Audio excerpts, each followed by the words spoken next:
কেন আমার আমার ইয়েতে তুললাম তো হোয়াটসঅ্যাপে দিচ্ছি স্টোরিটাতে কেমন যেন ঘুলাতে আসছে। এটা এখন ঘোলাতে লাগে।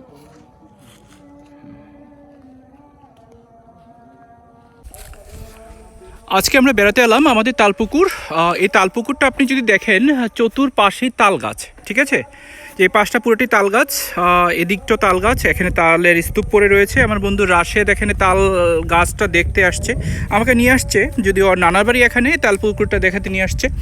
তো অনেক অসাধারণ সুন্দর লাগছে বিকেলটা, বিশেষ করে শীতের বিকেল তো, যার কারণে বেশি ভালো লেগেছে। আর তালপুকুরের যে জলটা আপনি দেখতে পাচ্ছেন, এটা একটু ঘোলাটে জল, অনেক সুন্দর যে স্মেলটা আসে। সে ছোটোবেলায় এই ঘোলাটে জলের মধ্যে প্রচুর স্নান করতাম, গোসল করতাম আর কি, যেটা বিশেষ করে সত্যিকার অর্থেই তালপুকুরে কিন্তু এই তালগুলো গাছগুলোতে কিন্তু তালের মরশুমে অনেক কি বলে আইচ আপেল হয়, ঠিক আছে? এখানে আইচ আপেল খেতে অনেক সুস্বাদু, অনেক ভালো লাগবে আপনাদেরও হয়তো।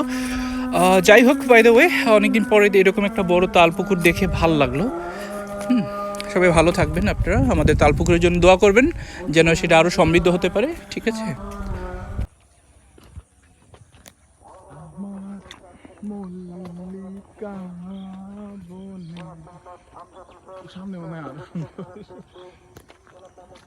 ঘোলাটে পানির তাল পুকুরে।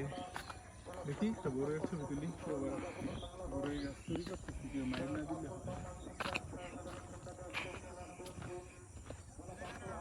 ঠিক আছে।